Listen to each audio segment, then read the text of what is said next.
Primetime local news, serving the Lakeland and Midwest regions. Hello and welcome to Primetime Local News. My name is Thomas Wildman and thank you for joining us. Holy Rosary High School is home to some state-of-the-art equipment as well as a tight-knit community. In this week's Beyond the Classroom, we see MLA Garth Rosewell take a tour throughout the school, taking in all it has to offer, and our Callan Dunlop has more. Holy Rosary was host to MLA Garth Roswell and his team, touring the school in person to take in all they've accomplished, as well as to get a better sense of what the school needs. We get lots of questions. People want to build schools, and the more I tour this kind of stuff, the more input I can have as to what I've seen work really well. And Holy Rosary is just a shining example of a place that put a lot of thought into their expansion and renovation and wound up with just a tremendous educational site here. The school, since their expansion, has been thriving, with the ability to utilize these new areas to strengthen their education system. Just to get the physical space was important, but in building that space, we were able to be creative and innovative and add all kinds of exciting programming and different things into that expansion that have really enhanced student learning and what kids are able to do to prepare for their future. The main takeaway for the MLA's team was Holy Rosary priding themselves on being a family. Just their engagement with the community is a big part of it, right? And they involve the community in what they're doing. And you don't see that necessarily just looking at stuff. You have to talk to everybody, and the tour is a great way to have that expressed to people. So I, as many people as I can bring through here, I'll definitely want to do that. I think they just do a good job of community engagement. And that's all for this week's edition of Beyond the Classroom. At Lakeland College, our students go beyond the classroom for immersive, hands-on learning experiences. It's about experiencing the real world. The Lloydminster Municipal General Election is taking place next month, and one of the candidates running to be a councillor is Russell Moncrief, a retired electrician who wants to contribute to the community. Moncrief's main goal, if elected to City Council, is to fairly represent the people of Lloydminster and be a voice for them inside of the council chambers. Well, my number one goal is to listen to the people, because my understanding of council is that our job is to interface with the people through various committees to get the feedback from the community to take into council chambers to be presented in a proper format. Lots of opinions out there, but my personal opinion doesn't really matter. It's representing the people is what matters. Aside from being an electrician, Moncrief has operated his own AM radio station, and he believes that many of the skills he learned from being a radio operator would help him if he is elected to council. Longer than being an electrician, I've always been a radio operator, so I love talking to people. I definitely know how to listen to people. That's part of the skill of being a radio guy. Listen twice as much as you talk and make sure you're representing information accurately. The Lloydminster Municipal General Election will be held on November 13th. Moncrief is hoping to win one of the 6 councillor seats in City Hall. In the meantime, election workers are needed to help out in Lloydminster and surrounding area. Stacey Comer finds out what qualifications are needed and what positions are available. Well, the Saskatchewan election is coming up, and in Lloydminster, we actually need some people to help out at the polls. So joining me now is Tim Kidd, a spokesperson for Election Saskatchewan. Tim, thank you for joining me today. Well, thanks very much. These are exciting times for us here. It's been a busy summer and a busy month, and we're less than a week away from voting in person. And so what are you currently needing as far as staffing goes for the polls in the Lloydminster area? Well, we're not doing too bad in the Lloydminster constituency for election workers, but we do have a few shortages, in particular on that final day of voting, which is October 28th. And we're looking for election workers to work as information officers, poll clerks, deputy returning officers, basically to help man that voting location throughout voting week, which is October 22nd to the 26th. And then the last day to vote on October 28th. It's a very simple online application process. There's no need to send us a resume and a cover letter. You simply come to our website, elections.sk.ca, and you'll see where we're under workers, where we're hiring workers. You simply click the constituency that you're in, which would be Lloydminster, and it's a very quick online application process. Now, you did mention that you don't have to send resumes or anything like that. Are there any basic qualifications that are necessary? No, a lot of it is simply we look for people who definitely have good customer service experience or are good with people, because really you're the face of Election Saskatchewan here, and you're serving. There are over 800,000 eligible voters in the province.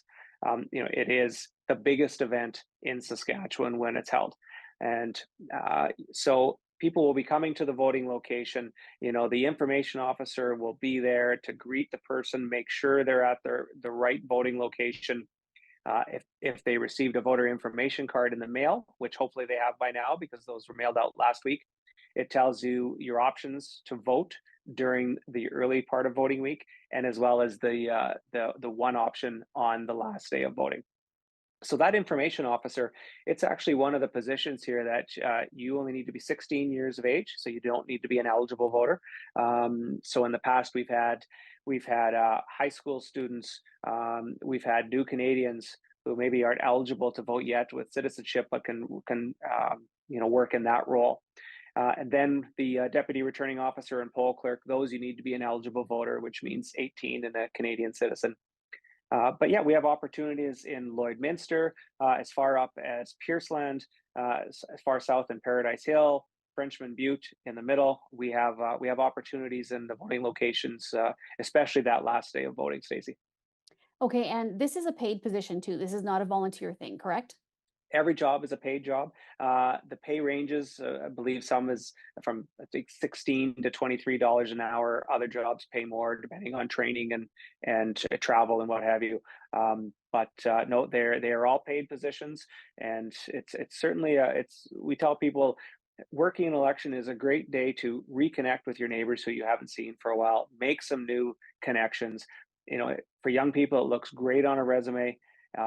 And it's also it's paid work, so it's an opportunity to earn money in a very short period of time. And we were chatting a little bit about how this week there's an actual week to vote, so that you have a chance starting the 22nd. The election itself is the 28th, but you don't have to vote on that day. I just wanted to remind people there's plenty of time. There is plenty of time. We have 56 hours of voting this election. That's the most ever. So the voting locations will be open from the 22nd to the 28th from 10 a.m. to 7 p.m. That's an extra hour a day than it's been in the past for the early voting.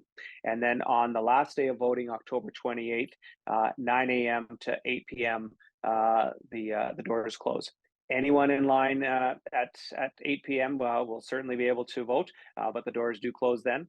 And then, we'll certainly, we're expecting to see, we get generally some early day rushes to the locations. So we just ask people to really plan it out with your day, spread it out over the day. There are certainly some better times to come, if your schedule allows you to. All right, Tim, well, thank you so much for getting this information out. And once again, if anybody wants to sign up for any of those positions or to, work the day of the election or the day prior, as you said, where can they go to put their name in to, and as you said, get paid to work for one of those positions? Yeah, a couple of options at this stage. Go to our elections.sk.ca website to fill out your online application.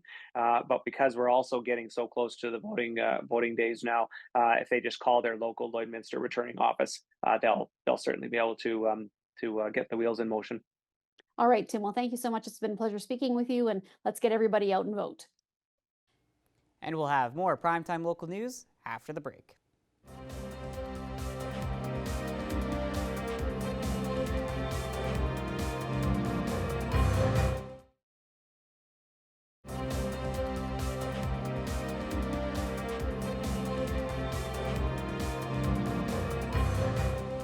Winter is approaching fast, and getting your car ready is not only a safety precaution, but also a necessity. Our Jackson Fontaine went to Nissan Tire to discuss the importance of getting your vehicle ready for the winter season. I'm here today at Nissan Tire in Lloydminster, joined with John, who is the service manager of Nissan. How are you doing today, John? Pretty good, and yourself? I'm doing good. That's good. So with winter rolling around, just tell me a little bit about what people need to do to get their tires ready. So in aspects for the winter season and that, we always recommend winter tires. Winter tires are the most important thing on your vehicle when it comes to the winter time. Winter tires generally stop a vehicle 25% sooner than all seasons. To put it just simple, all seasons, think of a hockey puck. What happens when you freeze a hockey puck? It slides across the ice easier. Winter tires are generally a different rubber compound. They're softer. They're going to provide a better stopping power for you. So it's very important to put winter tires on your vehicle in the winter time to avoid slipping, sliding, and any potential accidents.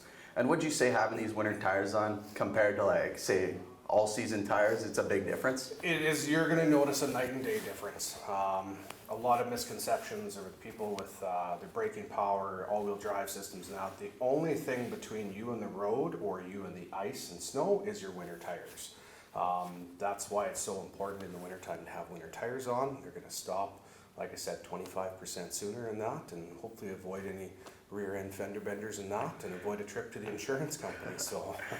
And moving away from tires and going into fluids, looking at different fluids. So what kind of fluids would we need, say, windshield washer fluid? Windshield washer fluid, you want to make sure you have the right windshield washer fluid in. There's spring season and then there's winter season. Winter season is rated for generally about minus 40, minus 45 degrees Celsius. So you want to make sure you have the right washer fluid in. Coolant, we want to check it, make sure it's going to maintain that minus 50, minus 60 degrees viability in that, so it's properly heating up your car in that. So we do have a winter check going on right now, so we're going to check your block heater, make sure it's working properly, check your coolant and all your fluids, and make sure they're ready to go for the winter. So awesome. Well, we know winter is right around the corner. We're middle of October here, thankfully no snow yet, but we know it can hit anytime. Thanks for taking the time to join me, John. You betcha, anytime.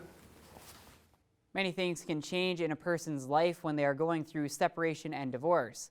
Stacey Comer found out the importance of making changes for estate planning when couples decide they no longer want to be together.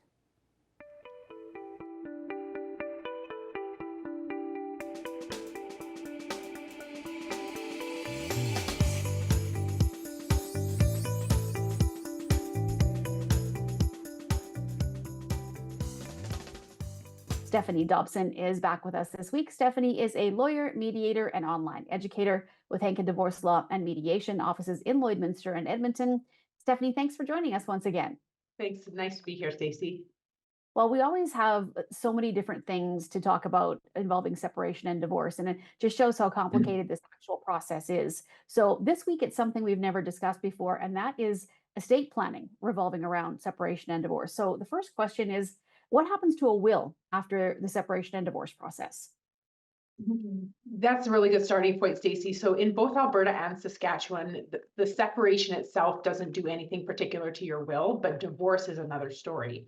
So in Alberta, we look for guidance to the Wills and Succession Act, and in Saskatchewan, we look for guidance from the Wills Act. So unless you wanted to go and have a look at those pieces of legislation, we'll talk a little bit about them here. So if you get divorced, any provisions in your will that benefit your former spouse are automatically revoked. So that means you get divorced and your will automatically cuts out your former spouse from your will. So this means that they will no longer inherit anything from your estate as you've outlined in your will. So if you leave everything to your spouse, they will inherit nothing.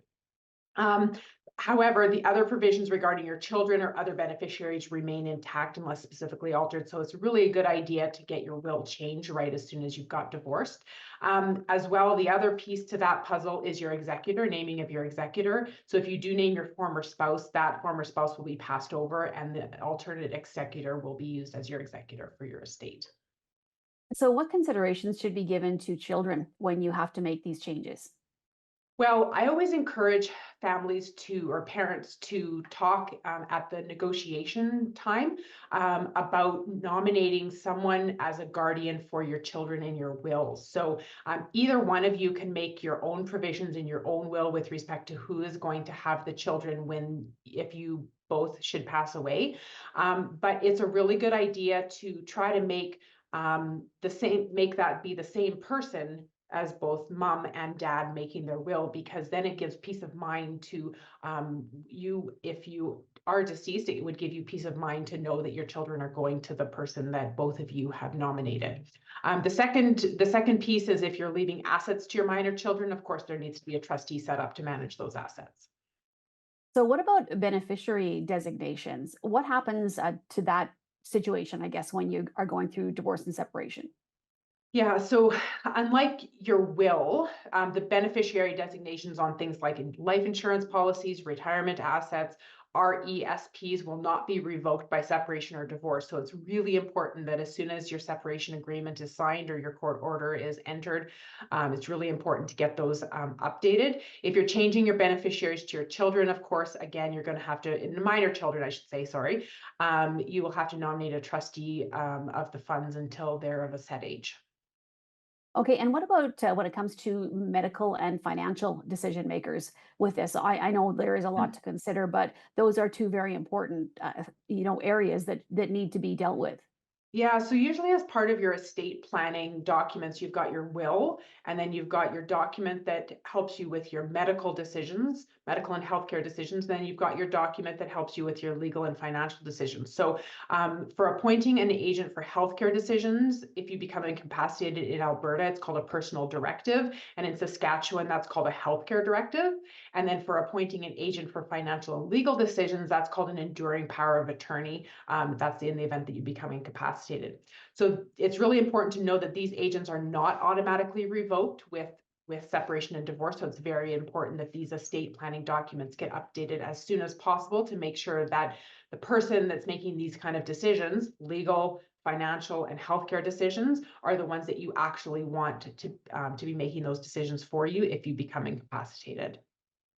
Okay, Stephanie, well, thank you once again for chatting with us. Like I said, there's always so many different things to think about when going through this process. So we appreciate you clearing them up for us, and Yeah, we'll be back to absolutely. chat with you next week.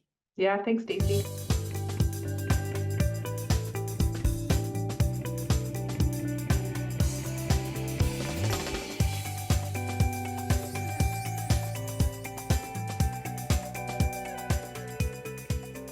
Cattle prices have been rising considerably for the past few years in spite of less than favorable crops and pasture conditions.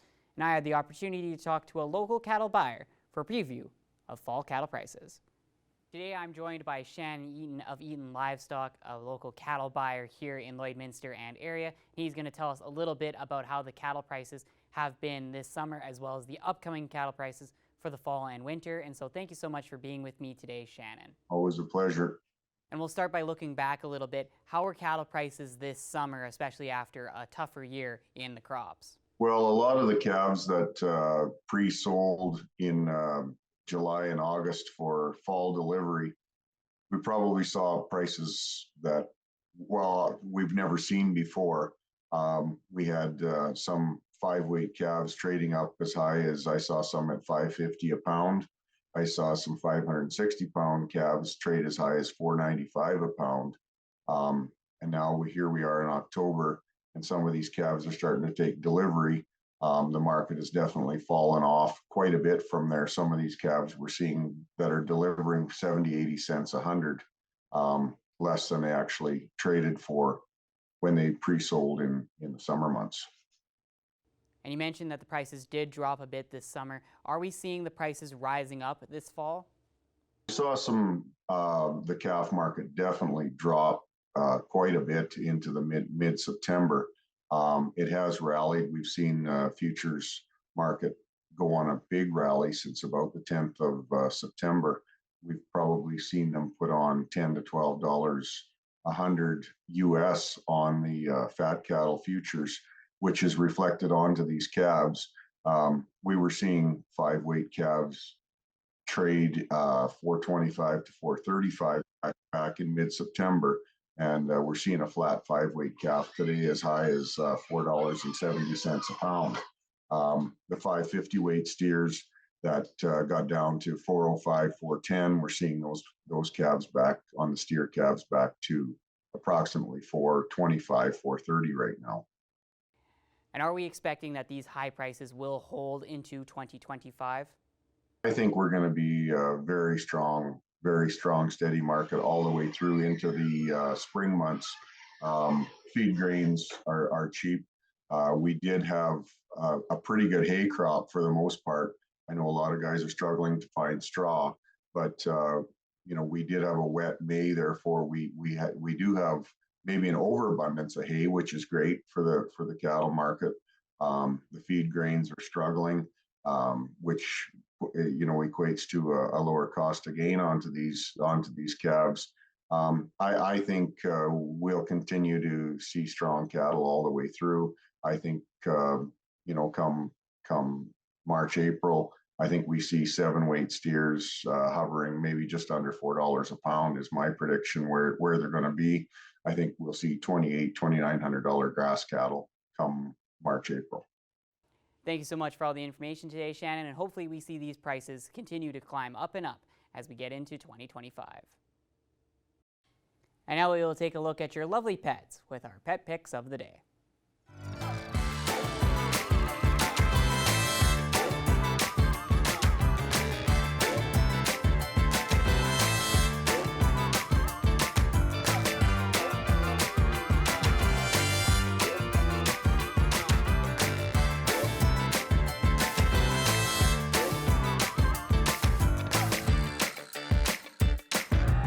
We want to see your pets. Send photos of your pet and their name to have them featured on Pet of the Day.